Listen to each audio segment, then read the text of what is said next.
Yeah, well, as you know, it's very easy to go to other countries and criticize them. It's a lot harder to look at your own country and point out what's wrong here.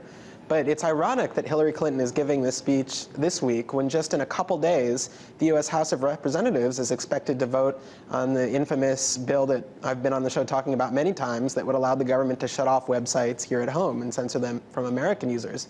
So yeah, there's, not just the FCC, but actually the U.S. Congress is planning to vote on this bill.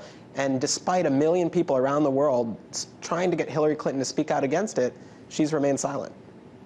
And we're actually going to be mentioning a few more details. This is something that Protect IP Act, SOPA, we've been talking about all the time on the show, and we have more about it coming up in our tool time, too. And I also just want to get your take on this WikiLeaks over secrecy kind of thing. And we saw the exact same thing with the Pentagon Papers, right? They just got declassified about 40 years after the Pentagon Papers are out there and the papers are writing about them. So what do you think it is? Where does the thought process come from that even though papers are out there or documents are out there on the internet for everyone to see, you still keep them classified technically?